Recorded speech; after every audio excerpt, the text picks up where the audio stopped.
আমি যখন 11 সালে হজ করবার গেছিলাম তখন দেখি এক লোক বুঝলেন শয়তানক পাথর বাড়তেছে এক ঠ্যাঙের উপর ভর দিয়া। যারা হজ করছে তারা জানে ওই জামরাতে গিয়ে শয়তানক পাথর মারা লাগে, একটা এরকম থম আছে, এই থম এরকম এরকম এক ঠ্যাঙের উপর পাথর গেলাম করে পাথর মারতেছে, বুঝছেন? আমি বললাম কে ভাই এইরকম এক ঠ্যাঙের উপর এক পা তুলে তুই এত জোরে পাথর মারতেছিস কারণ কি?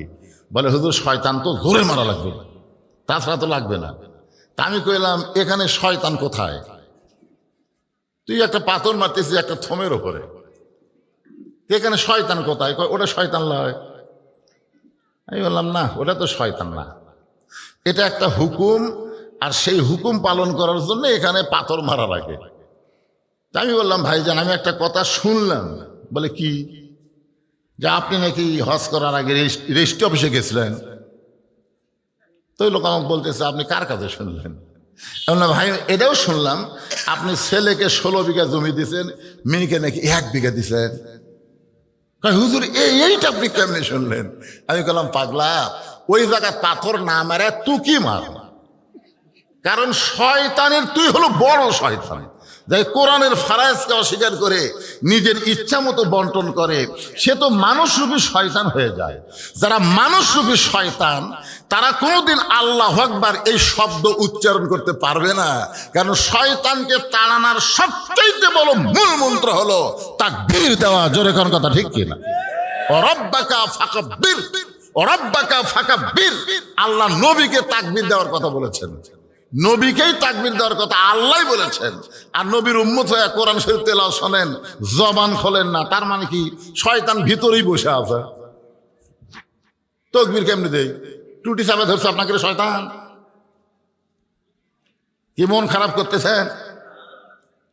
উহুদের যুদ্ধে মুসলমানের পরাজয় আছে, তারপরে আর কোন যুদ্ধে মুসলমান পরাজয় বরণ করেনি।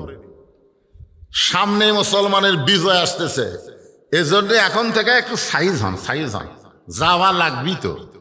এখান থেকে বাড়ির যাওয়ার কোনো গ্যারান্টি কারো আছে নাকি? আজকে একটা তাকবীর হতে পারে আপনার জান্নাতের দরজা খোলার কারণ। লিল্লাহে তাকবীর। দেখেন তো পারেন তো আপনারা? পারবিলে সুটকি। আল্লাহ মুমিন কারা? আল্লাহ বলতেছেন কারা মুমিন? পাইকারে হারে সবাই তো মুমিন না, অনেক মানুষ নামাজ পড়াও মুমিন না। জানেন আপনি নামাজ পড়তেছে কিন্তু ঈমানদার না।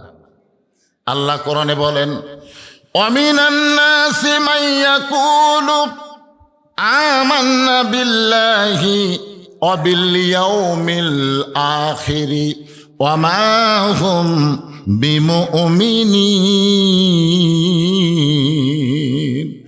আল্লাহ বিশ্বাস করবে, শোনেন, আল্লাহ বিশ্বাস করবে, আখিরাতে বিশ্বাস করবে, এরপরও আল্লাহ বলতেছে তারা মুমিন নয়। তাহলে মুমিন যদি না হয় তাহলে তারা কি? মুমিন যদি না হয় তাহলে তারা হলো মুনাফিক। আপনারা বলেন তো মুনাফিক জাহান্নামের উপরে থাকবে না নিচে থাকবে? নিম্ন স্তরে থাকবে। রাসূল বলেছেন কাফেরের উপরে থাকবে, উপর থেকে কাফেররা পেশাব পায়খানা করবি, আর নিচে থেকে মুনাফিকের ওই পেশাব পায়খানা খাবে। সাহাবেরা বলতে হুজুর এই বদমাইশ মুনাফিক কোন দল থেকে বের হবে? আল্লাহ রাসূল বললেন ইহুদির মধ্যে কোনো মুনাফিক নাই, খ্রিস্টানের মধ্যে কোনো মুনাফিক নাই, কাফেরের মধ্যে কোনো মুনাফিক নাই। মুনাফিকের আবাদ হবে মুসলমানের ভিতরে। বর্তমান আমাদের বাংলাদেশ গোটা পৃথিবীর ভিতরে মুনাফিকের সবচাইতে বড় দেশ। মুখের সাথে কথার সাথে কাজের মিল নেই, খুব খেয়াল করবেন। আমরা মুসলমান হয়ে মারা যাব, কি কাজ করলে মুসলমান হয়ে মরবো? এই জন্য আল্লাহ বলতেছেন মুমিন কারা? পাইকারি হারে সবাই মুমিন না। মুমিনদের 1 নম্বর বৈশিষ্ট্য হলো ইযা যুকিরাল্লাহু ওয়াজিলাত কুলুবুহুম। এই মুমিনেরা যখন আল্লাহর জিকির করবে তখন তাদের অন্তরের মধ্যে কম্পন সৃষ্টি হয়ে যাবে। আপনারা কি আমার কথা শুনতে পাচ্ছেন? এটা কোন জিকির? আজকে তো বাংলাদেশ জাকের পার্টি আছে, জাকের পার্টি। এখানে আল্লাহ কি বলতেছেন? ইজা যুকিরাল্লাহ ওয়াজিলাত কুলুবুহুম। কুলুবুহুম বুঝেন অন্তরসমূহ। তো এখানে তার নাম হলো আল্লাহর কোরআন। আপনার বলেন তো এই কোরআন নাজিল করেছে কে? আল্লাহ কি বলতেছেন? ইন্না নাহনু নাযালনা যিকরা, আমি এইটা জিকির হিসাবে নাজিল করেছি, ওয়া ইন্না লাহু লাহাফিজুন, আর এইটা সংরক্ষণ করার দায়িত্ব কার? জোরে বলেন না ভাই, সংরক্ষণ করার দায়িত্ব কার? সংরক্ষণ করার দায়িত্ব আল্লাহ। কিভাবে? কি সমস্যা কি হচ্ছে আপনাদের? আমরা কোরআনের মাহফিলে এসেছি, আল্লাহর কোরআন থেকে জানার দরকার, ঠিক কিনা বলেন? আজকে আমাদের বাংলাদেশের করুণ অবস্থা, যে দেশের শতকরা, আমি কমই কই, আসলে কেউ কয় 94, কেউ কয় 96, শতকরা 96% মুসলমান। সেই দেশে প্রাইমারির উন্নয়নের জন্য কোনোদিন মাহফিল করা লাগলো না যে আমার গ্রামের প্রাইমারি বন্ধ হয়ে যাচ্ছে, এই প্রাইমারির উন্নয়নের জন্য মাহফিল করব। বাংলাদেশের কোনো প্রাইমারির উন্নয়নের জন্য মাহফিল করা লাগে না, শতকরা 90% মুসলমানের দেশে। কিন্তু শতকরা 90% মুসলমানের দেশে কোরআনের মাহফিলের উন্নয়ন কল্পে মাহফিল করা লাগে। জোরে কোন কথা ঠিক কিনা? এটার কারণ কি? আপনার মনে করতেছেন মুসলমান হয়ে এমনি এমনি মরবেন, এতই সোজা? সেই জন্য একটু মনোযোগ দিয়ে শুনতে হবে। আল্লাহর রাসূল বললেন, ইন্নাল জান্নাতা তুশতাকু ইলা খামসাতি নাফারিন, নিশ্চয় 5টা দলের জন্য আল্লাহর জান্নাত আশা করে আছে। তার মধ্যে 1 নম্বর দল হলো তালিয়াল কোরআন, যারা কোরআনের দল। কিসের দল? এখানে তালিয়াল কোরআন শব্দের অর্থ ব্যাখ্যা করা হয়েছে। শুধু কোরআন পড়লে হবে না, কোরআন শুধু বুঝলে হবে না, কোরআন মোতাবেক চলতে হবে। দরকার হলে কোরআন বিজয়ের আন্দোলনের কর্মী হওয়া লাগবে। যারা কোরআন পড়বে, কোরআন বুঝবে, কোরআন মোতাবেক চলবে, কোরআন বিজয়ের আন্দোলন করবে, তাদেরকে পাওয়ার জন্য আল্লাহর জান্নাত আশা করে থাকবে। তারা জান্নাতে যাওয়ার আশা করবে না, বরং তাদেরকে জান্নাত পাওয়ার জন্য আশা করবে। কি বুঝতেছেন? সেই কোরআনের মাহফিল আইছেন, খালি চুপ করে শুনবেন আর রমজান মাসে পড়ে কোরআন খতম দিবেন, প্রতি অক্ষরে 10 টাকা করে নেকি পাবেন, আল্লাহ আপনাকে জান্নাত দিবে, এই বিশ্বাস নিয়ে থাকলে হবে না ভাই। আপনাকে এটা হলো সুটি কাঁচা বাজার। এক লোক 2 মণ আলু নিয়ে বসে আছে, একজন যায় বলতেছে, ভাই কতটুকু আছে? বলে 2 মণই আছে। বলে আমারও তো 2 মণই দরকার। আলুওয়ালা বলতেছে, আলহামদুলিল্লাহ, আমার আর 2 কেজি 3 কেজি করে বেচা লাগলো না, ধরো 2 মণ ধরে নাও। খরিদ্দার বলতেছে, না ভাই ওজন করে দেন। আলুওয়ালা বলতেছে, ভাই ওজন করা লাগবে না, বাড়ির আলু, কম হবে না। খরিদ্দার বলতেছে, ওজন করে দিলে তোমার অসুবিধা কি? ওজন করা হয়েছে 2 মণ 2 সের। তো বলতেছে, আপনি না কইলেন 2 মণ 2 সের যে বেশি হলো। আলুওয়ালা বলতেছে, 2 সের তোমার এমনি দিলাম, এটার দাম দেওয়া লাগবে না, তুমি খালি 2 মণের দাম দাও, 2 সের ফ্রি নাও। ও তখন ব্যাগের মধ্যে 2 সের তুলে বলতেছে, আজকের মতো 2 সের নিয়েই গেলাম, আজকের মতো 2 সেরই নিলাম, 2 মণের দরকার নাই। আপনারা বলেন তো, আলুওয়ালা আলু দিবি না পিটন দিবি? কে রে পাগল, তোর এই 2 সেরের সম্পর্ক হলো 2 মণের সাথে। 2 মণ যদি না নিস, 2 সের ফাও পাবি না। আজকে কোরআন তেলাওয়াত করে প্রতি অক্ষরে খালি 10টা নেকির ধান্দা করতেছেন, আর কোরআন মোতাবেক চলার চিন্তা করতেছেন না। এরাও কোনোদিন এই 10টা নেকি পাবে না যতক্ষণ পর্যন্ত 2 মণ আলুর মতন আল্লাহর কোরআনকে বাস্তব গ্রহণ না করবে। জোরে কোন কথা ঠিক কিনা? কোরআনকে গ্রহণ করা লাগবে। এই কোরআন গ্রহণ করলে, মেয়ে মানুষ আছে নাকি সাইডে? মহিলার আছে? কত চিল্লাচিল্লি করতেছে।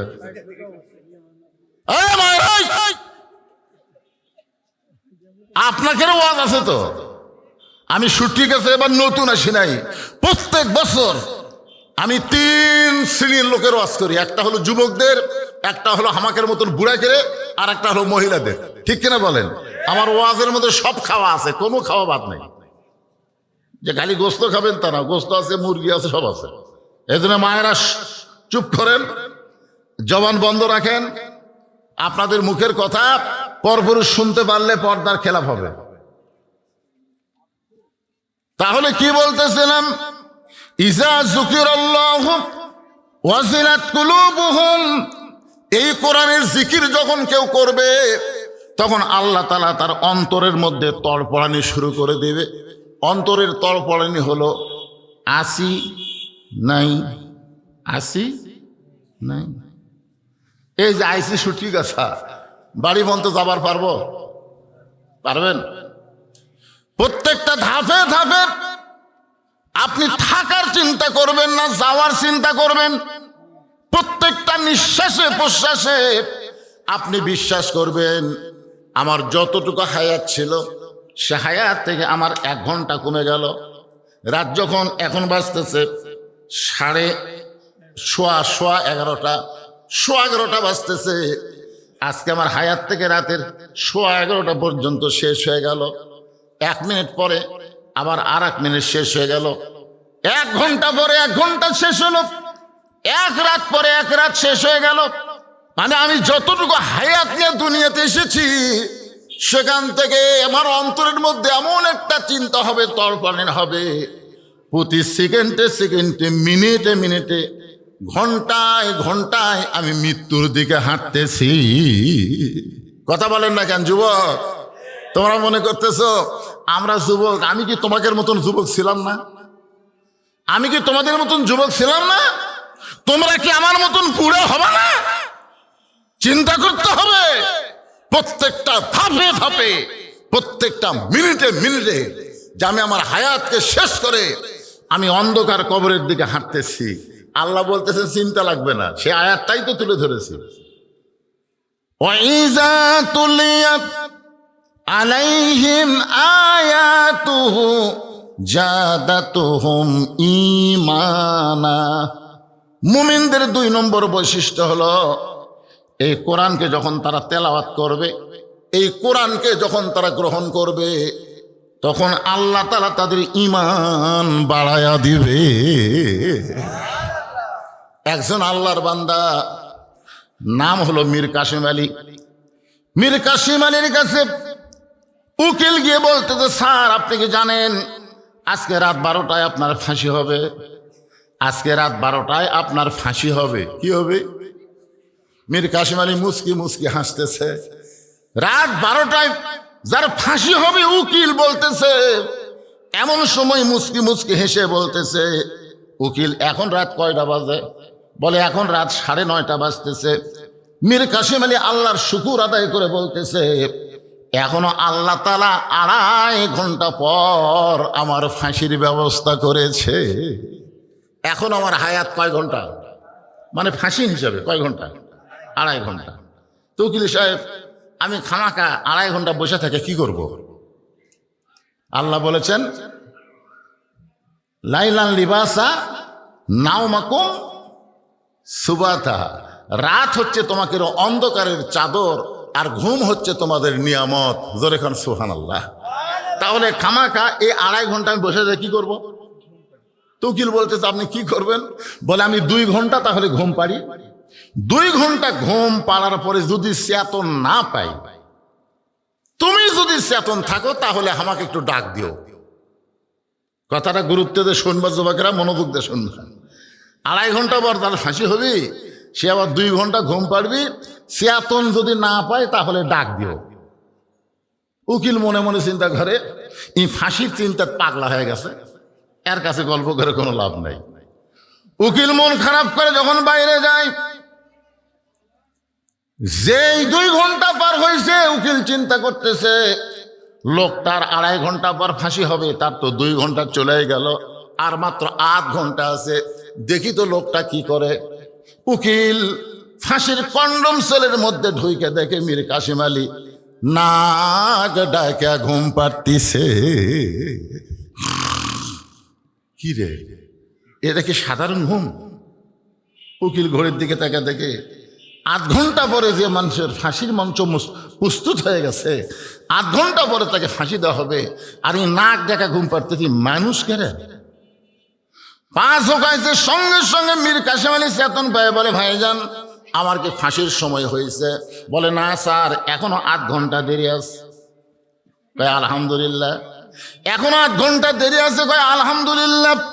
ওযু করে 2 রাকাত নামাজ পড়ে কোরআনের সূরা মূল আর মুজাম্মিল তেলাওয়াত করে ফাঁসির কন্ডম সেলের মধ্যে সবচাইতে ভালো যে পাঞ্জাবিটা ছিল ওই পাঞ্জাবিটা পরার পরে চিরুনি দিয়ে মাথার চুল হাঁচড়ে বলতেছে, দেখো তো উকিল আমাকে কেমন লাগতেছে, দেখো তো উকিল আমাকে কেমন লাগতেছে। উকিল কান্দে আর বলে, স্যার এখন আপনাকে ফাঁসির মঞ্চে যেতে হবে, আপনার ফাঁসি হবে, আর আপনি এমন করে পাঞ্জাবি পরে চুল হাঁচড়ে আপনি কোথায় যাবেন? আপনি কি শ্বশুর বাড়ি যাবেন নাকি?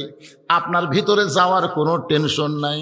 মীর কাসেম আলী বলে, উকিল রে, ফাঁসি হবে আমার, আর তুমি কাঁদতেছো। আমার ঈমান বলতেছে, আমার ঈমান এতটুকু আল্লাহ বাড়ায় দিছে, আমার ঈমান বলতেছে ফাঁসির মাধ্যমে আল্লাহ তাআলা আমার জন্য 8টা জান্নাতের দরজা খুলে দিবে। কি মনে করতেছেন ভাইজান? ওয়াইজা তুলিয়াত আলাইহিম আয়াতুহু জাদাতহুম ঈমানান। এই কোরআনের সঙ্গে যাদের সম্পর্ক থাকবে আল্লাহ তাদের ঈমান বাড়ায় দিবে। তারা বিশ্বাস করবে থাকার চাইতে যাওয়াই ভালো। এই জ্ঞানজানের বাংলাদেশের থাকার চাইতে ঈমান নিয়ে কি হওয়া ভালো। আপনারা আমার কথাটা গুরুত্ব দিয়ে শুনতেছেন না? কি থাকা ভালো না যাওয়া ভালো? আমাকে একদিন কয়েক বছর আগে যখন হাসিনা ছিল, যখন ছিল তখন আমাকে এক ছেলে এসে বলতে, হুজুর আপনি কি জানেন যে সাইদি হুজুরের ফাঁসি হবে? আমাকে বলতেছে।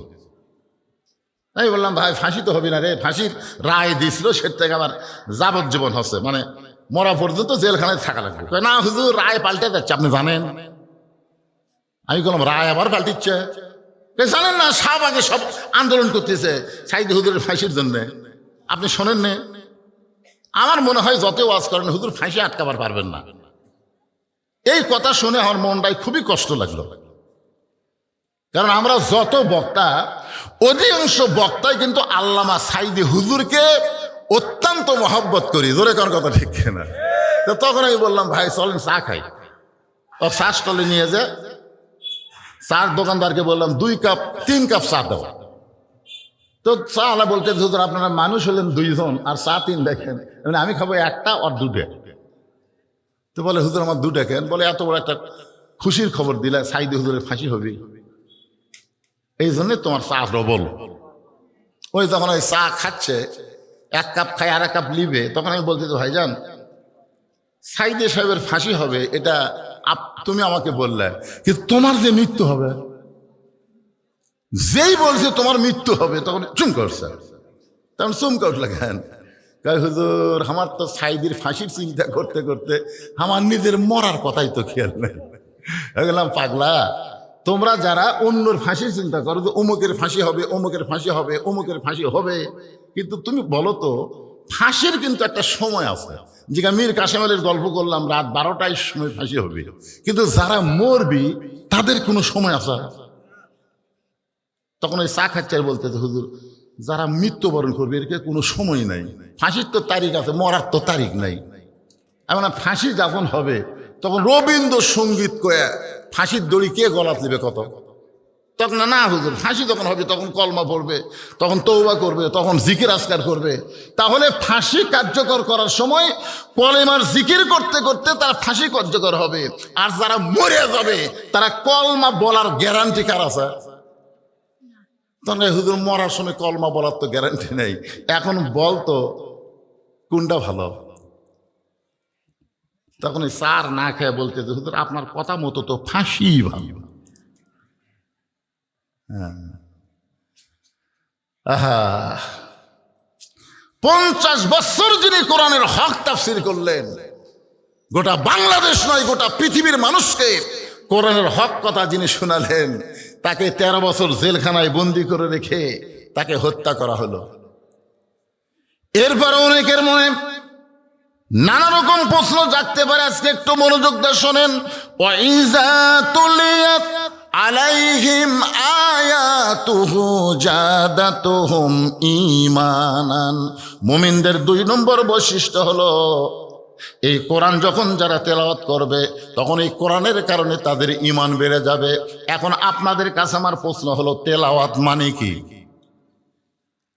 5টা দলের জন্য আল্লাহর জান্নাত আশা করে আছে, হাদিস থেকে বলতেছি।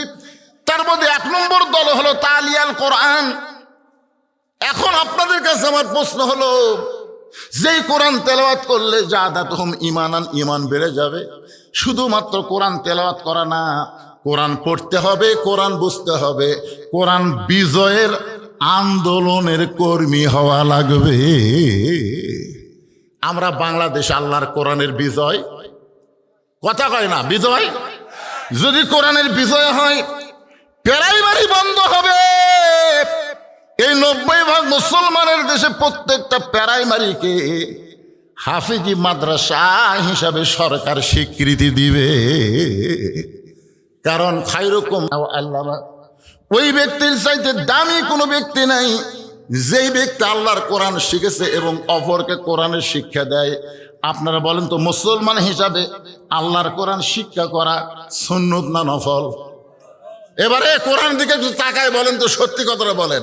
মুসলমান হিসাবে আল্লাহর কোরআন শিক্ষা করা সুন্নত না ফরজ? আরো জোরে, এটা কি ফরজ? ফরজে কিফায়া না ফরজ আইন? ফরজে কিফায়া বুঝুন না? জানাজার নামাজ কি ফরজে কিফায়া, আর 5 ওয়াক্ত নামাজ ফরজ আইন। 5 ওয়াক্ত নামাজ আদায় করা যেরকম ফরজ আইন, আল্লাহর কোরআন শিক্ষা করা মুসলমানের জন্য তেমনই ফরজ আইন। আজকে যদি আল্লাহর কোরআনকে শিক্ষা করা ফরজ আইন হিসাবে মুসলমান মেনে নিত, তাহলে শিশু বাচ্চাকে, মাসুম বাচ্চাকে আগডম বাগডম ঘোড়াডম সাজে ঢাকঢোলক ঝাঁঝর বাজে এই মিথ্যা শিক্ষা দেওয়ার জন্য প্রাইমারির দিকে কোনোদিন নিয়ে যাইতো না। জোরে কোন কথা ঠিক কিনা?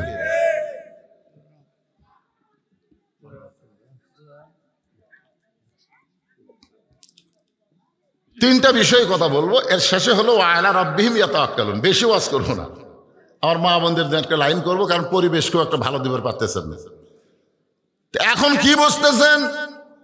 আল্লাহর কোরআন যারা এসেছেন সবার জন্য শিক্ষা করা। যারা বলতেছেন না আল্লাহ, তারা কি বিশ্বাস করতেছেন না? হ্যাঁ, বিশ্বাস যদি করেন তাহলে সবাই বলেন মুসলমানের জন্য কোরআন শিক্ষা করা ফরজে। ফরজ আইন তরক করলে কি গুনাহ হয়? তো কবিরা গুনাহ করবেন আপনারা। সবাইকে আল্লাহর কোরআন শিক্ষা গ্রহণ করতে হবে। শুধু শিখলে হবে না, বুঝতে হবে। বুঝ মোতাবেক আমল করা লাগবে। বুঝ মোতাবেক যখন আমল করবে তখন কেমন হবে? ওমর ফারুক অর্ধজাহানের খলিফা চোরের মতন মদিনার অলি গলি ঘুরতেছেন। হঠাৎ হযরত ওমর রাস্তা দিয়ে যাওয়ার সময় দেখে ঘরের মধ্যে মা আর মেয়ের মধ্যে তর্ক হচ্ছে। মা আর মেয়ের মধ্যে তর্ক হচ্ছে। মা বলতেছে সকালবেলা দুধ বেচা লাগবে, এই দুধের মধ্যে পানি দাও, 3 সের দুধ 1 সের পানি দিয়ে 4 সের বানাও। এটা কে বলতেছে? মায়ে বলতেছে। আর মেয়ে বলতেছে মা দুধের মধ্যে পানি দেওয়া জায়েজ না।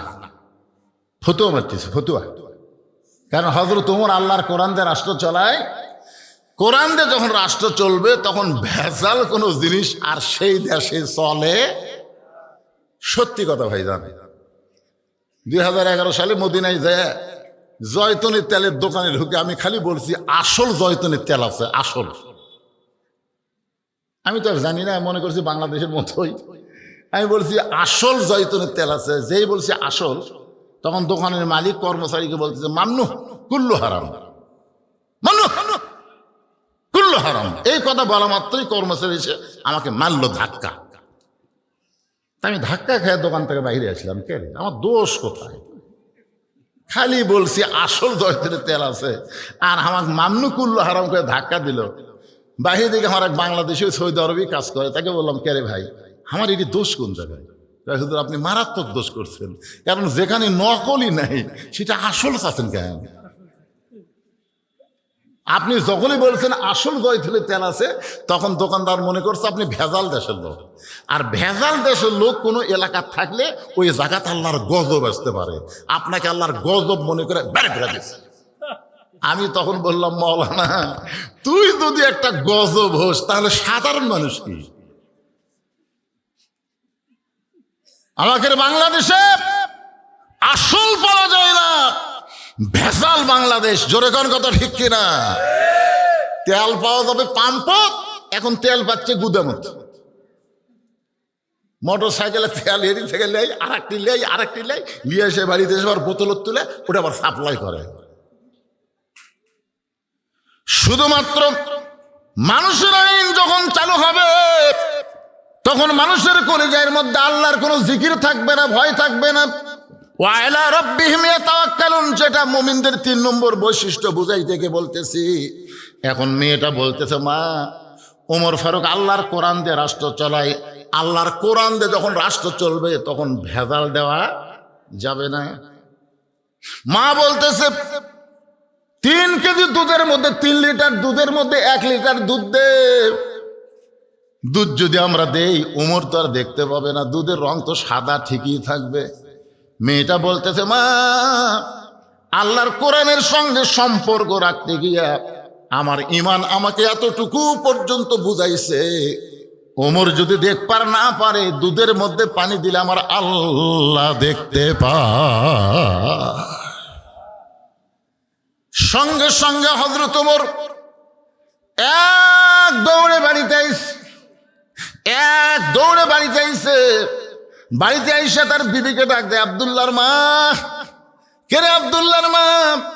ওমর ফারুকের বউটা যখন দরজা খুলে দেয়, ওমর ফারুক বিবির কপালে চুমা দিয়ে বলতেছে, বহুদিন হলে তোমার বেটার বউ খুঁজতেছিলাম, আজকে আল্লাহ তাআলা ভাগ্যে মিলাইয়া দিছে। সুবহানাল্লাহ। ওমর ফারুকের বউ কয়, কি আপনি রাতের বেলা মানুষের দুঃখ কষ্ট দেখার জন্য ঘুরে বেড়ান, আপনি বেটার বউ খোঁজেন?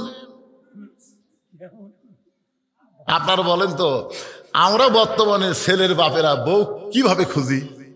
এক মুরব্বী আমাকে বলতে, হুজুর এ পর্যন্ত 20-22টা দেখলাম, পছন্দ হলো না। আমি বললাম, এই বুড়া বয়সে আবার বিয়ে করবে? না হুজুর, আমি কে করবো, আমার ছেলেরে করাবো। তো আপনার ছেলের আপনি বিয়ে করাবেন, আপনি কিভাবে? এই দেখতেছি হুজুর, সমানে দেখতেছি, লাড়া ছাড়া দেখতেছি, জানেন লাড়া ছাড়া বলেন। দেখি তো মা হাতটা, দেখি তো মা মাথার চুলটা, দেখি তো মা একটু হাঁটো তো মা। এই যে লাড়াচাড়া করতে করতে মিন শারিল ওয়াসওয়াসিল খান্নাস, ওই বুড়ে এখন শয়তান হয়ে গেছে, ওর মন চাচ্ছে আরো লাড়ি। কারণ বেটা বিয়ে করালে তো আর লাড়া যাবি না। বেটা বিয়ে করবার যায় লাড়িয়া ছেড়া, এই শালা বুড়া নিজেই লুচ্চা হয়ে গেছে। জোরে কোন কি কথা কর না কেন, লুচ্চা। যিনি বিয়ে করবেন সেই ছেলে ছাড়া বিয়ের আগে বেটার জন্যও যা, বাপের জন্যও তাই। জোরে কোন কথা ঠিক? বিয়ের আগে বেটার জন্য যা, বাপের জন্য চাই না। হ্যাঁ, ওর ঘরে কিভাবে বেটার বউ পাচ্ছে, কিভাবে? ওমর ফারুকের স্ত্রী চোখের পানি বের করে বলেন, আমির আল মুমিনিন, আমি এতদিন জানতাম আপনি মানুষের দুঃখ কষ্ট দেখার জন্য করেন, কিন্তু আজকে বেটার বউ কেমনে খুঁজে পাইলেন? ওমর ফারুক বলে, বিবি রে, কেউ না দেখলো আল্লাহ দেখে, এই বিশ্বাস যার কলিজার মধ্যে থাকে, এমন একটা মেয়ে যদি কারো ছেলের বউ হয়, সে শুধু বউ হবে না, বৌমা হিসাবে আল্লাহ কবুল করে নিবে। একটু মনোযোগ দিয়ে শুনবেন। এই কোরআনকে যখন আমরা গ্রহণ করব, তখন আল্লাহর প্রতি কেমন তাওয়াক্কুল, কেমন বিশ্বাস আমাদের হবে, কেমন বিশ্বাস হবে। রোম সম্রাট কাইসার এরকম কোরআনওয়ালা একজনকে নিয়ে যায় তার রাজ দরবারে বলতেছে, একটু খেয়াল করবেন, 5টা দলের জন্য আল্লাহর জান্নাত আশা করে আছে। তার মধ্যে 1 নম্বর হলো তালিয়াল কোরআন। তাকে বলতেছে, রে মুসলমান, আমরা হলাম খ্রিস্টান, আমরা হলাম খ্রিস্টান। মুসলমান আমাদের সবচাইতে বড় শত্রু। আল্লাহ রাসূল বলেছেন মুসলমানের সবচাইতে বড় দুশমনের নাম হলো ইহুদি। সবাই মুসলমানের শত্রু, তো এক নম্বর হলো ইহুদি, ইহুদি হলো ইসরায়েল। এক নম্বর কি? এক, মনোযোগ দিয়ে শোনেন। দুই নম্বর হলো খ্রিস্টান, খ্রিস্টান হলো আমেরিকা। তিন নম্বর হলো হিন্দু বৌদ্ধ, এই এই এই বিজাতেরা। এটা হলো ভারত। আমাদের শাসটলে এখন কি গল্প হয় জানেন?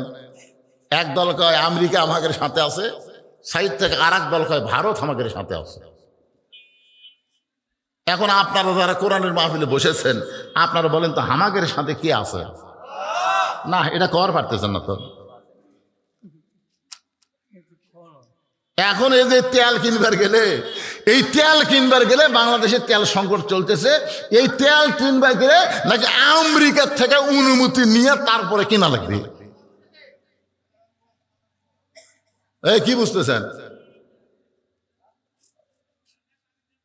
এখন আজকে এখানে ক্লিয়ার করা লাগবে আমাদের সাথে কে আছে, সেটা ক্লিয়ার করা লাগবে। আল্লাহ যদি আমাদের সঙ্গে থাকে তাহলে আমাদের অবস্থাটা কি হবে? এই কিছুদিন আগে আপনারা দেখলেন ফেসবুকে ভারতের একজন নেতা বলতেছে বাংলাদেশকে গিলা খাতে আমাকে 15 মিনিট টাইম লাগবে। কয় মিনিট? 15 মিনিটই নাকি বাংলাদেশ গিলে খাবে। একবার যদি ওরা ধর বলে তাহলে বাংলাদেশ পলানোর কোনো জায়গা পাবে না। একদিক দিয়ে বাংলাদেশ পলাবে, সেইটা হলো সাগর। বাংলাদেশের সব মানুষ তো আর সাঁতার জানে না। এখন আপনি কি করবেন? একটু মনোযোগ দিয়ে শুনবেন। আমরা এমন একজন জাতির পিতা পাইছিলাম, আমরা এমন একজন জাতির পিতা পাইছিলাম, নিচে নমরুদের আগুন দাউ দাউ করে জ্বলতেছে। আমাদের জাতির পিতা হযরত ইব্রাহিমকে চড়কের ওপর বসে রাখছে, বাবা আজও রশি ধরে টানতেছে। আমাদের জাতির পিতা, কার জাতির পিতা? স্বীকার করেন, মিল্লাতা আবিকুম ইব্রাহিম হুয়া সাম্মাকুমুল মুসলিমিন। বাবা রশি ধরে টানতেছে, নিচে নমরুদের চুলা দাউ দাউ করে জ্বলতেছে। মনে করেন ভারত হলো নমরুদের চুলা, আর আমরা হলাম ইব্রাহিমের সন্তান, আর সরকার হলো আজর টানতেছে। এখন আমেরিকার দিকে যাবেন না ভারতের দিকে যাবেন? আমরা হলাম বনিয়ালিস ইব্রাহিম, ইব্রাহিমের সন্তান। আমরা কার সন্তান? কথা বলেন না কেন ভাইজান? এখন মনে করেন আমেরিকা আর ভারত এটা হলো আগুনের চুলা, টানতেছে। এমন সময় জিবরাইল এসে বলতেছে, ওগো আল্লাহর নবী ইব্রাহিম, আপনি যদি চান, মুসলমান তোমরা যদি চাও, তোমরা যদি চাও, আল্লাহ সব কিছু করতে পারে। এই জন্য আল্লাহ বলেছেন আস্তাইনু বিস-সাবরি ওয়াস-সালাহ, যদি আমার কাছে কিছু পাবার চাও ধৈর্য আর নামাজের মাধ্যমে চাও। চাওয়ার একটা সিস্টেম আছে। ওগো আল্লাহর নবী ইব্রাহিম, আপনি যদি চান, আল্লাহ আমাকে 600 পাখা দিয়েছে, এই 600 পাখার মধ্যে একটা পাখার বাতাস দিব, আগুনের চুলা সাগরের মধ্যে গিয়া নিভা যাবে। আগুনের চুলা সাগরের মধ্যে গিয়া নিভা যাবে। এই দেখেন, এর থেকে তুই যা, তুই যাই, তুই যা। হাই রে, এই ছেলে, এই ছেলেগুলা, এই সাইডকে দোকান টোকান মেলা টেলাও আছে নাকি? এইদিকে চিল্লা চিল্লি করতেছে এই বাচ্চাগুলা।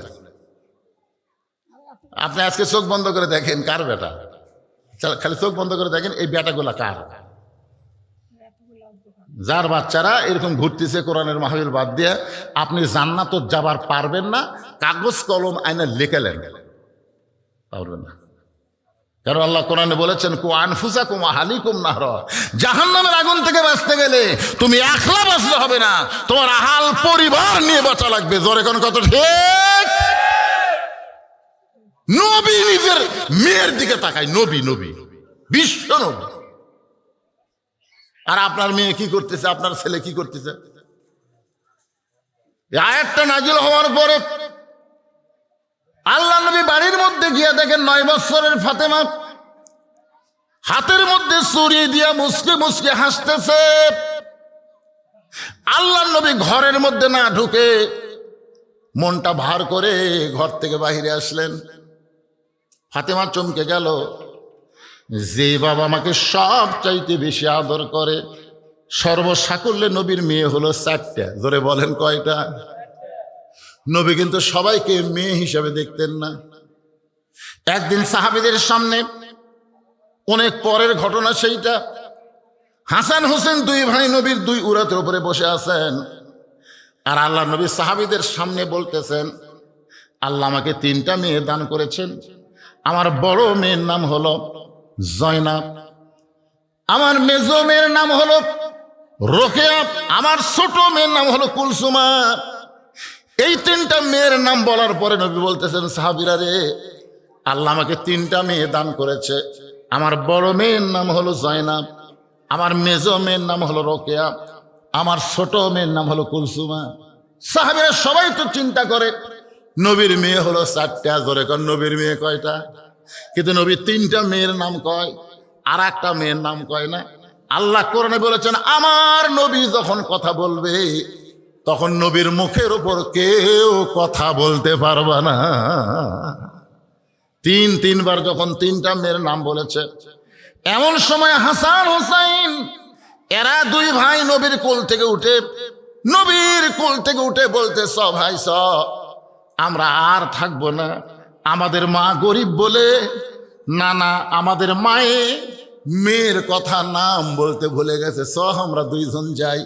এই বলে হাসান হোসেন যখন যাবার চাইছে, আল্লাহ নবী 2 ভাইকে বুকের মধ্যে নিয়ে বলতেছে, হাসান হোসেন রে, জয়নাব আমার মেয়ে, কুলসুম আমার মেয়ে, রুকি আমার মেয়ে, আর তোদের মা ফাতেমা আমারও মা।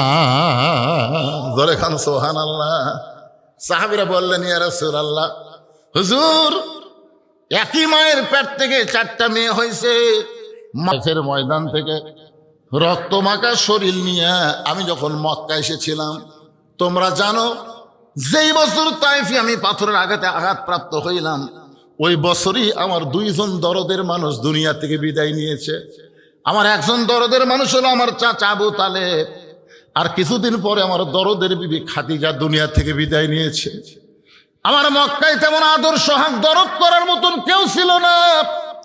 এরপরেও রক্তমাখা শরীর নিয়ে আমি যখন মক্কায় চলে আসলাম, আসার পরে আমি নবী যখন ঘরের ভিতরে বসা, এমন সময় আমার 3টা মেয়ে একসঙ্গে আমার কাছে এসে বলল, বাবা আপনি তাইফে না গেলেও পারতেন, বাবা আপনি তো জানেন তাইফবাসী ভালো না, আপনি কেন তাইফে গেলেন? এত পাথর আপনাকে মারলো, গোটা দেহ রক্তাক্ত হয়ে গেল, এই কষ্ট আপনি কেমনে সহ্য করবেন বাবা? আল্লাহ রাসূল বলে, সাহাবীরা রে, আমার 3টা মেয়ের মতন কথা বলে যখন ঘর থেকে বাইরে যায়, এমন সময় দেখি আমার ছোট মেয়ে ফাতেমা ঘরের মধ্যে ঢুকে দরজা বন্ধ করে দেয়। আমি রাসূল চমকে গিয়ে বললাম, ফাতেমা কি জন্য দরজা বন্ধ করলি? ফাতেমা বলতেছেন, বাবা আমি জন্মের পরেই আমি শুনতে পেয়েছি আপনি যখন মায়ের পেটে ছিলেন তখন আপনার বাবাকে আল্লাহ দুনিয়া থেকে নিয়ে গেছে। যখন আপনার বয়স মাত্র 6 বছর, তখন আপনার মাও পর্যন্ত দুনিয়া থেকে বিদায় হয়ে গেছে।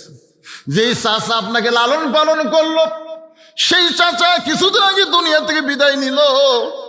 আমার যেই মা মক্কার সবচাইতে ধনবতী, আপনার মতন গরিব রাখালকে বিয়ে করে আশ্রয় দিল, আমার মা কয়েকদিন আগে দুনিয়া থেকে চলে গেল।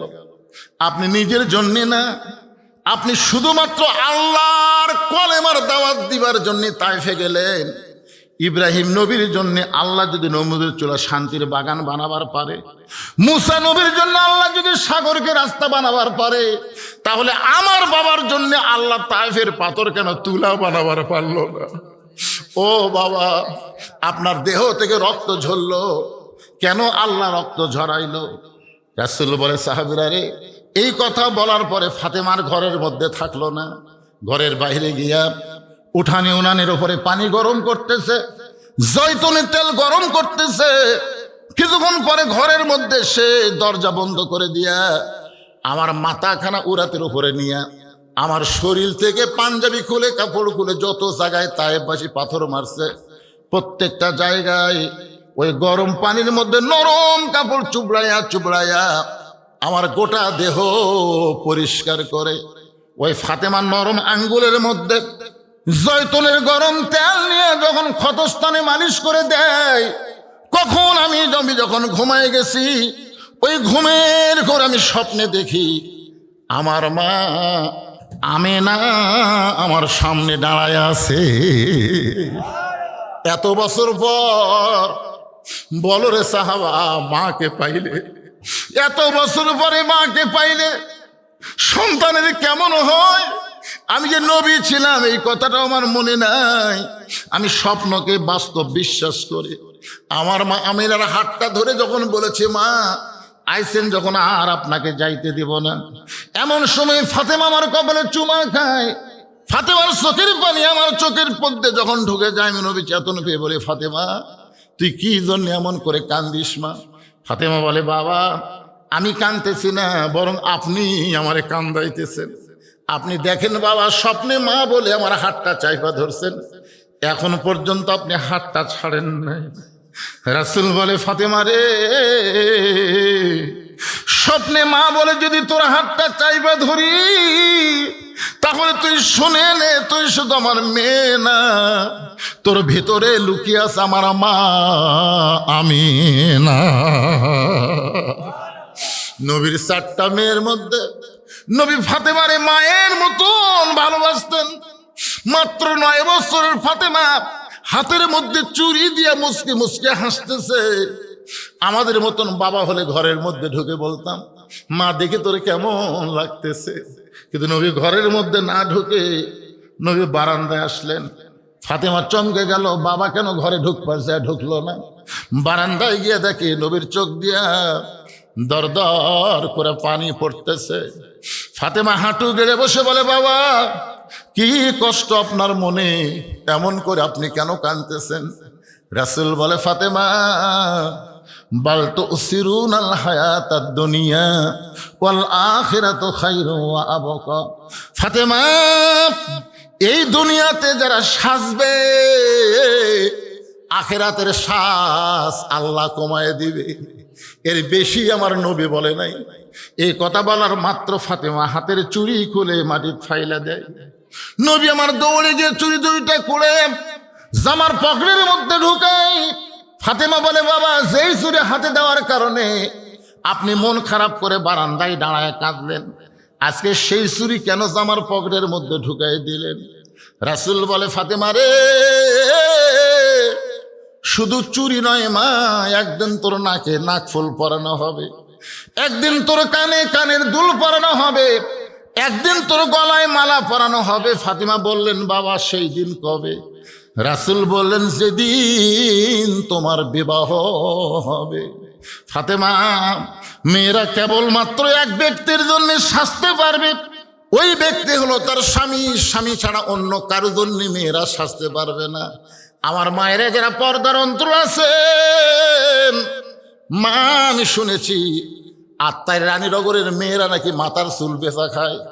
ও মা, মেয়েরা মারা গেলে মেয়েদেরকে 5টা কাফন দেওয়া লাগে। তার মধ্যে একটা কাপড় হলো মাথা বান, একটা হলো সিনা বান, আর 3টা কাপড় হলো পুরুষের মতন পরাতে হয়।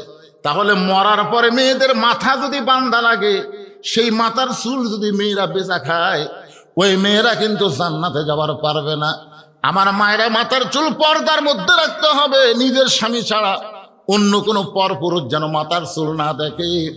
এইটাই হলো নারীদের একটা পর্দার হুকুম। জোরে কোন ঠিক কিনা? আপনার বাচ্চারা এই যে ছেলেরা খেলতেছে, দৌড়াদৌড়ি করতেছে, এই যে আপনার ছেলেরা, আপনি খেয়াল করতেছেন না যে আমার ছেলে 12 বছর বয়স, 13 বছর বয়স, এই বয়সে একটু এরকম করবি, এই বয়সে এরকম করবি, এটা তো আপনার কথা বলে হবে না। রাসূল কি বলে আগে সেটা দেখা লাগবে।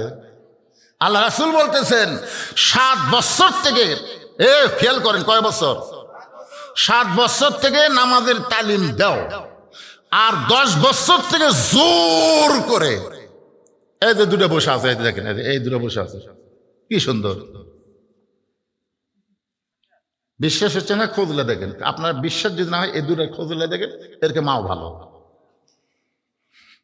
হ্যাঁ, ভালো মায়ের পেটের সন্তান, এরা জন্মের সময় 14 আনা ভালো হয়ে জন্ম হয়, 2 আনা পরে ভালো, আর কয় আনা বাকি থাকলো? বুঝতেছেন না? মায়ের পেটের বাচ্চা আছে, মা যখন নামাজ পড়বার যায়, 4 মাসের বাচ্চা নিয়ে মা যখন রুকুর থেকে সেজদাত গেছে, এমন সময় ফেরেশতারা বলতেছে, আল্লাহ দেখো তোমার বান্দি নামাজ পড়তে যায় পেটের বাচ্চা পেটের মধ্যে দোমড় খাচ্ছে, আল্লাহ বাচ্চার কি কষ্ট হচ্ছে না? আল্লাহ বলে, এই ফেরেশতা সাক্ষী থাক, যেই মা পেটে বাচ্চা নিয়ে নামাজ পড়তেছে, এ মা শুধু নিজে নামাজ পড়তেছে না, পেটের বাচ্চাকেও নামাজি বানায় দিচ্ছে। এই যে হোটেলের দরজা রমজান মাসে পর্দা দিয়ে ভিতরে তারা খায়, আপনি খেয়াল করে বিশ্বাস করেন, যারা রোজার মাসে দিনের বেলা খায়, ওরকের মা উনি যখন মায়ের পেটে ছিল তখন রমজান মাসে রোজা ছিল না। খোঁজলে দেখেন, একের বাস্তব 100 হবে। আমার এলাকার এক ছেলে কয়, হুজুর 11 মাস আমার খিদা কম, রোজার মাসে খালি খিদা লাগে। তাই বললাম, তোর মা বাসা আছে? কয় আছে। তো মায়ের কাছে যা। ওই মা কেমনে জানবে? আর যাস না কেন? ওই মায়ের কাছে গিয়ে বলতেছে, মা 11 মাস আমার খিদা কম, রোজার মাসে খিদা এত বেশি কেন? ওর মা বলতেছে, জিব্বাত কামড় দিয়ে এই গোপন খবর। মা কি খবর? বলে, সর্বনাশ করছে তোর দাদি। তুই যখন পেটে আসলি রমজান মাসে, তোর দাদি হক বলতেছে, বৌমা এবার যেন রোজা থাকো না, রোজা থাকলে পেটের বাচ্চা শুকে যাবে, খালি তুকে তাজা থাকার জন্য আমি রোজার মাসে খাসি রে, আমিও খাসি তুইও পেটের মধ্যে খাইছো, এই জন্যই তুই পেটের মধ্যে থেকে মাল হইয়া বাড়াছে, মাল হইয়া। আজকে যেই বাচ্চারা দৌড়াদৌড়ি করতেছে, কোরআনের মাহফিল বসতেছে না, বিশ্বাস করেন উনি যখন মায়ের পেটে ছিল, ওর মাও তখন পেট তুলিয়া গোটা পাড়া ঘুরিছে, ওই পেটের মধ্যেই ঘোরনি বেরাম পাচ্ছে, উনি এই জায়গায় বসবি। একজন খ্রিস্টান, নেপোলিয়ন বলেছে, খ্রিস্টান বলেছে, তোমরা যদি ভালো একটা সন্তান চাও, ভালো একটা মায়ের দরকার। জোরে বলেন, কিসের দরকার? অকরনা ফি বুয়ুতিকুন্না ওয়ালা তাবাররুজনা তাবাররুজাল জাহিলিয়াতিল উলা। ভুলে গেছেন নাকি? মনে আছে আপনাদের? ওই যে হযরত ওমর বললেন, আব্দুল্লাহর মা, তোমার বেটার বউ পাওয়া গেছে। ওই মেয়েটার সঙ্গে আব্দুল্লাহর বিয়ে হলো। জোরে কান সুবহানাল্লাহ। আব্দুল্লাহর বাপ হলো অর্ধ জাহানের খলিফা, আর আব্দুল্লাহ হলো 30 পারা কোরআনের হাফেজ, 6 লক্ষ হাদিসের হাফেজ। আর সেই ছেলের সঙ্গে বিয়ে হলো, কেউ না দেখলেও আল্লাহ দেখতেছে। এই কোরআনের বিশ্বাস করি যায় থাকার কারণে। ইতিহাসের মধ্যে আছে, ওই মেয়ে আব্দুল্লাহ তাকে বিয়ে করলো, ওই মেয়ের পেটের ছেলে, তার নাম হচ্ছে উমর ইবনু আব্দুল আজিজ। উমর ইবনুল আব্দুল আজিজ, ও যে মেয়ের ছেলে। উনি যখন খলিফা ছিলেন, সেই সময় আল্লাহ তাআলা মানুষকে আল্লাহর কোরআনকে গ্রহণ করার জন্য মানুষের ঈমানটা এত বাড়িয়ে দিয়েছে। ঈমান বাড়ার 1 নম্বর লক্ষণ হলো ওয়াকিমুস সালাত ওয়া আতুজ যাকাত। আল্লাহর নামাজ কায়েম করা লাগবে, যাকাত দেওয়া লাগবে। শোনেন, আমাদের বাংলাদেশে এই বছর হিসাবে বলেছে 1200 মানুষ 1000 কোটির চাইতেও বেশি সম্পদের মালিক।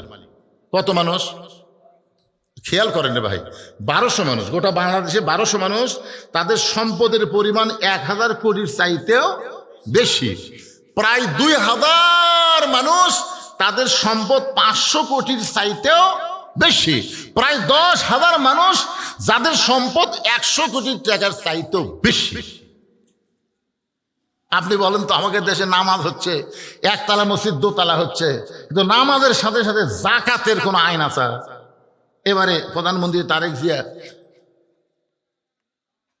একটু যাকাতের ব্যাপারে, শায়েক, কোন শায়েক কথা কয় না, তাহমদুল্লাহ কর পারে না কেন? যাকাত কিভাবে দেওয়া যায়?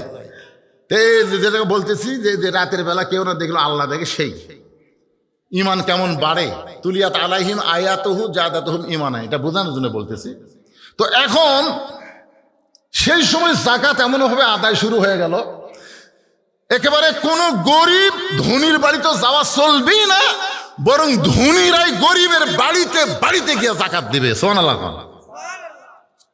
ওই সময় ওমর ইবনে আব্দুল আজিজের সময় এক ব্যক্তি এক ব্যাগ যাকাতের টাকা নিয়ে ঘুরতেছে। দেখেন, মানুষ যখন ঈমান বেড়ে যায় তখন মানুষ দুনিয়া থাকার চিন্তা করে না, যাওয়ার চিন্তা করে। তো যাওয়ার চিন্তা করলে হিসাব করে যাকাত দেওয়ার দরকার নাই। তো 7 দিন হলে ঘুরতেছে ব্যাগ নিয়ে, একটা গরিব মানুষও যাকাত দেয় না। তো কেউ ভাই তোমরা যাকাত দিবা না? ওরা বলে ইয়াকা নাবুদু ওয়া ইয়াকা নাস্তাইন, আল্লাহর ইবাদত করে আল্লাহর কাছেই আমরা সাহায্য চাই। যদি আল্লাহ দেয় তাহলে তোর কাছে হাত পাতানোর দরকার কি? ওই লোকটা তখন আসমানে যে তাকায় কান্দের, বলে আল্লাহ, যখন কোরআন দিয়ে রাষ্ট্র চলবে, যাকাত ভিত্তিক অর্থনীতি চালু হবে, তখন ধনী হওয়ার চাইতে গরিব হয় ভালো। গরিবের আরামে বাড়িতে বসে আছে, আর আমি ধনী টাকা লিয়া ফকিরের মতন ঘুরতেছি, এরা লিখছে না। 7 দিন ঘুরে ঘুরে কোনো গরিব তখন পায়নি, মনের দুঃখে মরুভূমির গেছে। মরুভূমির যায় দেখে গাছের ছায়াত একজন শুয়ে আছে, বস্তা মাথার দিয়া। ধর এখন কি মাথার দিয়া? তো লোকটা বলছে যাক পাওয়া গেছে রে, 7 দিন ঘুরে ঘুরে গরিব পাচ্ছি। খুশি হয়ে জোরে একটা সালাম দিয়েছে, আসসালামু আলাইকুম। ওই বস্তাওয়ালা মাথা তুলে বলতেছে আলহামদুলিল্লাহ আলহামদুলিল্লাহ। ব্যাগওয়ালা কয় কে রে ভাই, আমি সালাম দিছি রে। ওয়ালাইকুম আসসালাম না বলে আলহামদুলিল্লাহ কেন? বলে আলহামদুলিল্লাহ বলার কারণ হলো 1 বস্তা টাকা লিয়া 15 দিন হলে ঘুরতেছি। 1 বস্তা টাকা নিয়ে 15 দিন ঘুরতেছি, কোনো গরিব পাই না। তোমাকে গরিব মনে করে আল্লাহর শুকর আদায় করেছি। আল্লাহর কোরআনকে বাস্তব যখন মানুষ গ্রহণ করবে, আল্লাহ বলতেছেন ফাল্লিয়াবুদু রাব্ব হাযাল বাইত আল্লাযী আত'আমাহুম মিন জু'ইন ওয়া আমানাহুম মিন খাউফ। বিশ্বাস করেন আল্লাহর কোরআনকে? বিশ্বাস করেন? এ ভাই করেন করেন, কারা কারা করেন? আল্লাহকে একটু হাত তুলে দেখেন। লিল্লাহি তাকবীর, হাত নামান। দরকার হলে রাসূল বলেছেন মান সাল্লাল্লাহু তাআলা আশ-শাহাদাতা বিসিরকিন বাল্লাগাহুল্লাহু মানাজিলাশ শুহাদা ওয়া ইম্মা তাআলা ফিরাশিহি, রাওয়াহুল বুখারী কিতাবুল মাগাজি। এই কোরআনকে বিজয়ের জন্য, এই কোরআনকে বিজয়ের জন্য প্রয়োজন হলে শাহাদতের তামান্না নিয়ে যারা কোরআনের কর্মী হবে, ওয়াইম্মা তাআলা ফিরাশিহি, সে যদি নিজের বিছনায় মৃত্যুবরণ করে, বাল্লাগাহুল্লাহু মানাজিলাশ শুহাদা, আল্লাহ হাসরের ময়দানে তাকে শহীদদের কাতারে দাঁড় করায় দিবে। খালি সুবহানাল্লাহ বললে হবে না। এর আগে 2 বছর আগে এসে আমি বলেছিলাম, এই কোরআনকে বিশ্বাস করে এই কোরআনী মাদ্রাসায় বাপ মায়ের রুহের মাগফিরাতে একটা করে কোরআন শরীফ আপনাকে নগদে দান করা লাগবে, নগদে। এখানে যারা আছেন একজন ওঠা বসা করবেন না। যারা যেই যেমন, এই রাস্তার যারা কথা বলতেছে ওরা রাস্তার লোক, যারা বাজারে ঘুরতেছে ওরা বাজারের লোক, কিন্তু যারা কোরআনের মাহফিলে বসে আছে এরা হলো জান্নাতের লোক। জোরে কোন কথা ঠিক কিনা? কারণ এই জায়গাকে বলা হয় রিয়াজুল জান্নাহ। ও সাইডে মারবেন না, ওরা সাইডের লোক, এরা কাঁচিয়া ডিম, এরা পচা ডিম। 12টা ডিম দিছে মুরগির তলে, বাচ্চা হচ্ছে 10টার, 2টার হয়নি। চিন্তা করতেছে কে রে, 12টা দিলাম, 10টার হলো, 2টার হলো না কেন? কি জন্য হলো না? ওই 2 ডিম মুরগির তলে থাকেনি, খালি সাইড মারছে, কাঁচিয়া হচ্ছে, পচিয়া গেছে। সামিয়ানা হচ্ছে মুরগির ডিমের, মুরগির তলে থাকার মতন, বুঝলেন? ওদিকে না তাকাইয়া আল্লাহর এই নবীর কোরআনের মাদ্রাসাকে ভালোবেসে বাপ মা কবরে গেছে, বাপ মা রুহের মাগফিরাতে এই কোরআনকে ভালোবেসে 500 টাকা দিলেন একটা কোরআন বিজয়ের জন্য। কোরআনের মাদ্রাসায় দান করার কারণে আল্লাহ আপনার বাপ মার কবরকে জান্নাত বানায় দিবে। এইরকম কোন আল্লাহর বান্দা যদি থাকে নগদ, যে হুজুর আমি আল্লাহর কোরআন জন্য 500 টাকা দিলাম, একটা কোরআন দানের সওয়াব যেন আল্লাহ আমার বাপ মা দাদা দাদি যারা কবরে গেছে, বা আমিও কবরে যাব, কবরের পাথর হিসাবে আমি কোরআন শরীফ বাবদ আপনার হাতে 500 টাকা দিলাম, আল্লাহ যেন এটা কবুল করে। ভাইজান এখানে যারা আছেন 500 টাকা, মাশাআল্লাহ, এইটা কোরআনের 500 টাকা পাওয়া গেল। আসেন, যার পকেটে আছে টাকা নিয়ে কুড়ি যাবেন, কবর যাবেন। আজকের ওয়াজই হচ্ছে আমরা যাব কেউ থাকার জন্য না। আর একজন কোরআন ভাই 500 টাকা দান করেছে, আর একজন 4টা কোরআন শরীফ 2000 টাকা দান করেছে, আর একজন একটা কোরআন শরীফ বাবদ 500 টাকা দান করলো, আর একজন আল্লাহ তোমার একটা কোরআন বাবদ 500 টাকা দান করলো। এতগুলো মানুষের মধ্যে যা দিয়েই আবার ওখানে বসে যাবেন, দিয়েই বসে যাবেন। আল্লাহর নবীর ঘরে এই মাদ্রাসায় কোরআন হাফেজকে দেখলেন, আপনার 4 জনের মাথায় পাগড়ি দেওয়া হলো, 4টা কোরআনের পাখি দেখলেন। না দিলে আপনি বসে থাকবেন, আপনার কাছে রুমাল যাবে, গামছা যাবে, 10, 20, 50, 100 টাকা যা পারেন তাই দিবেন। উঠবেন কেন? আপনারা তো সেই লোক, আপনারা তো ওটার লোক না, আপনারা বসে থাকার লোক। আল্লাহ এই ফাঁকে আর একজন কোরআন শরীফ বাবদ 500 টাকা দান করলো, আর একজন কোরআন বাবদ 500 টাকা দান করলো। আমার মায়েরা যারা পর্দায় আছেন, মা আমি আপনাদের বলবো, আপনারাও নবীর মাদ্রাসায় কোরআন শরীফ বাবদ 500, আল্লাহ তোমার 2 জন বান্দা 500 করে দান করলো। আল্লাহ কোরআন শরীফ বাবদ দানকে কবুল করেন। মাদ্রাসার তালেব ইলম নাই, ভিতরে রুমাল নামে কেউ, সবাই তার কোরআন শরীফ দিবেন। আচ্ছা, রুমালের মধ্যে 10, 20, 50, 100 টাকা যিনি যা পারবেন। আর একজন কোরআন শরীফ বাবদ 500 টাকা দান করেছে, আল্লাহ দানকে কবুল করেন, আল্লাহ নেক নিয়ত নেকাজে পরে করেন। আর একজন কোরআন শরীফ বাবদ 500 টাকা দান করছে, আর একজন আল্লাহ তোমার বান্দা কোরআন শরীফ বাবদ 500 টাকা দান করলো, আল্লাহ কবুল করেন। আর একজন কোরআন শরীফ বাবদ 500 টাকা দান করছে, আল্লাহ আপনি কবুল করেন। আল্লাহুম্মা আমিন। কবুল করো, কবুল করো। মোদের কামনা দানকারীকে দিবেন জান্নাত, আল্লাহ নিরাশ করবেন না। আর একজন কোরআন শরীফ বাবদ 500 টাকা দান করছে। এ ভাই, যারা যাচ্ছে চলে যাক, আপনারা সামনে আসেন। আমি বাদ বাকি ওয়াজ শেষ করে আপনাদের নিয়ে একটা দোয়া করব। জানেন এবার বৈশাখ মাসের কি খবর হবে জানেন? ধান তো ভালোই লাগাছে, ধান বাড়ি জানা লাগবে না। এটা দোয়ার মাহফিল, তো খালি কোরআনের মাহফিল না, দোয়াও হবি তো এখানে।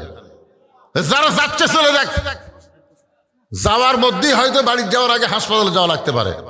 আপনি দান করবেন না, বসে থাকবেন না ভাই। 500 টাকা পারবেন না, কোরআন শরীফ সবাই দিবার পারবে? আপনি পারবেন না, বসে থাকবেন।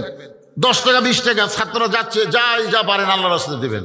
আমার মায়েদের মধ্যে বিশ্বস্ত লোক পাঠাবেন, মায়েরা কোরআন শরীফ বেশি দান করে। আল্লাহ তোমার আর একজন বান্দা 100 টাকা দান করেছে, আল্লাহ দানকে কবুল করেন। আর একজন কোরআন শরীফ বাবদ 500 টাকা দান করলো, আল্লাহ দানকে কবুল করেন। এখানে অসংখ্য দানের এই যে স্লিপ দিছে, এই স্লিপ যদি আমি এখন পড়ি শুরু করি ফজর পর্যন্ত লাগবে। আপনারা কি মনে করতেছেন যারা জানের স্লিপ দিচ্ছেন? দেখেন একটা দিই, এরা লেখার সাথে সাথে আল্লাহর খাতাত লেখা পড়েনি। আপনারা কোন লেখা পড়ছে কি পড়ে নাই? তো এটা কি বলাই লাগবে? যাক, মাশাআল্লাহ বলছে না। অনেকে কয় দিলাম, আমার নাম করলো না। এখানে এমনও দান আছে, প্রথম যেটা আপনার দুই একটা বলি, হয়তো বলবেন হুজুর এই কাগজের মধ্যে কি? এই প্রথম যে দান এটা আছে, এই মাদ্রাসার সভাপতি আলাউদ্দিন শাহ, তিনি 10,000 টাকা দান করছেন। কত? 10,000 টাকা উনি দান করছে, এই মাদ্রাসার যিনি সভাপতি। তারপরে আমার ভাইজান মকবুল আলী, উনি দিয়েছেন 5,000 টাকা এই মাদ্রাসায়। আল্লাহ তার দানকে কবুল করুক, আল্লাহ। এভাবে হাজার হাজার টাকা, এভাবে হাজার হাজার টাকা এই স্লিপের মধ্যে আছে। আপনারা অনেক দান করছেন, ইনশাল্লাহ সব দানগুলোকে আল্লাহ কবুল করুক, আল্লাহ আমিন। এখানে একজন আল্লাহর বান্দা দোয়া প্রার্থী আলী মামুন, উনি শুকটিগাছা মেম্বার পদপ্রার্থী। আপনাকে এখানে নির্বাচন হবে, ওই নির্বাচনে উনি মেম্বার পদপ্রার্থী। নগদই 3,000 টাকা দান করেছে। আল্লাহ তার নেক নিয়ত নেক আশা কবুল করেন, তাকে জনগণের খাদেম হিসেবে আল্লাহ কবুল করুক, জোরে কান আমিন। 5টা দলের জন্য আল্লাহর জান্নাত আশা করে আছে। 1 নম্বর হলো কোরআনের দল, তালিয়াল কোরআন। 2 নম্বর হলো ওয়াহাফিজুল লিসান, যারা নিজের জবানকে সংযত রাখবে। 3 নম্বর হলো মুতঈমুল জাইয়ান, যারা ক্ষুধার্তকে অন্ন দান করবে। 4 নম্বর হলো মুকসিল উরিয়ান, যারা বস্ত্রহীনদেরকে বস্ত্র দিবে। আর 5 নম্বর হলো ওমান সাল্লি আলা হাবিবির রহমান, যারা নবীর প্রতি বেশি বেশি দরুদের আমল করবে। এই 5টা দলের জন্য আল্লাহর জান্নাত আশা করে আছে। আমার মায়েরা যারা পর্দার অন্তরালে, আপনাদের আমল বেশি না। ঈমান গ্রহণ করার পরে 5 ওয়াক্ত নামাজ পড়বেন, রমজান মাসে রোজা করবেন, স্বামীর কথা মতো চলবেন, পর্দার মধ্যে থাকবেন। আল্লাহ রাসূল বলেছেন 8টা জান্নাতের দরজা খুলে দেওয়া হবে, যে কোনো দরজা দিয়ে তারা জান্নাতে প্রবেশ করতে পারবেন। যুবকদের জন্য আজকের আলোচনা হলো, আমি যেইটা টার্গেট করে শুরু করেছি বাবা, এই যে 5 ওয়াক্ত নামাজ, এটা কিন্তু বুড়া বয়সে হয় না। এই নামাজটা ধরতে হবে 7 বছর থেকে তালিম দেওয়া, আর 10 বছর থেকে জোর করে নামাজ ধরানো। যেরকম চাকরির মধ্যে সরকারি চাকরি গুরুত্বপূর্ণ, সব বয়সে সরকারি চাকরি করা যায় না, সেই রকম ইবাদতের মধ্যে 5 ওয়াক্ত নামাজ হলো সরকারি চাকরির মতন ইবাদত। এটা সব বয়সে করা যায় না। তাই সমস্ত যুবকদের বলবো, তোমাদের হাতে যেই অস্ত্র এখন ছেড়ে দেওয়া হয়েছে, যে অস্ত্রের নাম হলো মোবাইল, এই মোবাইল তোমাদের হাতে থাকা পর্যন্ত তোমাদের ইমানের কোনো গ্যারান্টি নাই, তোমাদের চরিত্রের কোনো গ্যারান্টি নাই। যুবক, যদি তোমরা নামাজ ধরো, ইন্নাস সালাতা তানহানিল ফাহশাই ওয়াল মুনকার, ওই নামাজই পারে সমস্ত খারাপি এবং ফাহিশা কাজ থেকে হেফাজত করতে। ধরে কান আমিন। আল্লাহ আজকের এই আলোচনা মোতাবেক বক্তা শ্রোতা সকলকে আল্লাহ যেন কবুল করে। সকলে বলে আল্লাহুম্মা আমিন। আস্তাগফিরুল্লাহ আল্লাযী লা ইলাহা ইল্লা হুয়াল হাইয়ুল কাইয়্যুম ওয়া আতুবু ইলাইহি, আস্তাগফিরুল্লাহ ওয়া আতুবু ইলাইহি। আজকের মাহফিলের সম্মানিত সভাপতি সাহেব চলে গেছে, তাই না? চলে গেছে, তাহলে আমি দোয়া করে দিই। আল্লাহুম্মা আমিন। আল্লাহুম্মা আনতাস সালাম ওয়া মিনকাস সালাম, তাবারাকতা ইয়া যাল জালালি ওয়াল ইকরাম। মাবুদ, সুট্টিগাছা মাদ্রাসাকে কেন্দ্র করে আজকের এই রাতের বেলা তোমার বান্দারা আরামের বাড়ি, আরামের ঘুমকে বাদ দিয়া কোরআন হাদিসের মহব্বত কলিজার মধ্যে নিয়া এই জান্নাতের বাগানে বসে দীর্ঘ সময় কোরআন হাদিস আলোচনা শোনার শেষে গুনাহগারের সঙ্গে রহমতের দরজায় ফকির হয়ে দোকানে হাত তুলেছে। আল্লাহ মেহেরবানি করে আজকের মাহফিল আমাদের সকলের হেদায়েতের জন্যে, নাজাতের জন্যে, জান্নাতের জন্যে কবুল করে নাও। শুরু থেকে শেষ পর্যন্ত যতটুকু আলোচনা হয়েছে আল্লাহ, এর মধ্যে যদি ত্রুটি হয়, ভুল হয়, মাফ করে দাও, জাহাদিয়া মঞ্জুর করো। সোনার মদিনায় নবী পাকের রওজা মোবারকে আল্লাহ কবুল করে নাও।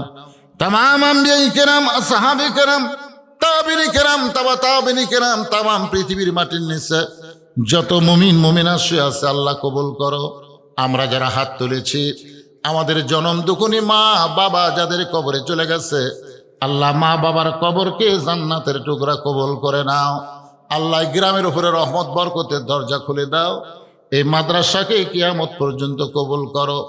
এই মাদ্রাসাকে মহব্বত করে আজকে নগদে বাকিতে যারা দান করেছে, আল্লাহ সব দানগুলোকে জান্নাতের বিনিময় হিসেবে কবুল করো। আমার মা বোনেরা পর্দার অন্তরালে বসে বসে ওয়াজ শুনলো, আবিদা সালিহা পর্দার নিশি কবুল করে। মা ফাতেমার চরিত্র দান করো। আল্লাহ যে 3টা বাচ্চার মাথায় কোরআনের পাগড়ি দেওয়া হলো, আল্লাহ তাদেরকে হক্কানে হাফেজ আলেম হিসেবে কবুল করো। যিনি সম্মান সুযোগ তাদের পাগড়ি দিলেন, আমাকে বললেন হুজুর শুধু আমি দিব না, আমি দুনিয়া থেকে বিদায় নেওয়ার পর আমার পরিবারের পক্ষ থেকে এ মাদ্রাসার হাফিজদের মাথায় পাগড়ি পরানো হবে। এত সুন্দর একটা আমল যেই ব্যক্তি করতেছে, আল্লাহ তাকে তুমি জান্নাতের পাগড়ি পরায়া জান্নাতে বরণ করে নিও। তার আওলাদ পরিবার সকলের প্রতি খাস রহমত নাজিল করো। এই মাদ্রাসার ম্যানেজিং কমিটির সভাপতিকে আল্লাহ তুমি কবুল করো, সহসভাপতি কবুল করো, সেক্রেটারি কবুল করো, মাদ্রাসার সদস্যদের আল্লাহ তুমি কবুল করো। আজকের মাহফিলের সভাপতি, আজকের মাহফিলের প্রধান অতিথি, প্রধান মেহমান, বিশেষ অতিথি, বিশেষ মেহমান, আল্লাহ সম্মানিত সহসভাপতিদেরকে আল্লাহ তুমি কবুল করো। শেষ কথা হলো, যিনি যা নিয়ত করে হাত তুলেছেন সকলের নেক নিয়ত নেক আশাকে আল্লাহ তুমি কবুল করো। আল্লাহ গোটা বিশ্বে জালেম আর মাজলুম, আজকে জালেম হয়ে মাজলুমকে যারা হত্যা করতেছে, আল্লাহ মাজলুমের পক্ষ নাও, জালেমদেরকে ধ্বংস করে দাও। বিশ্বের মুসলমানকে হেফাজত করো। আমার বাংলাদেশের প্রতি আল্লাহ খাস রহমত নাজিল করো। সুবহান রাব্বিকা রাব্বিল ইজ্জাতি আম্মা ইয়াসিফুন ওয়া সালামুন আলাল মুরসালিন আলহামদুলিল্লাহি রাব্বিল আলামিন বিরহমাতিকা ইয়া আরহামার রাহিমিন। আসসালামু আলাইকুম ওয়া রাহমাতুল্লাহি ওয়া বারাকাতুহু।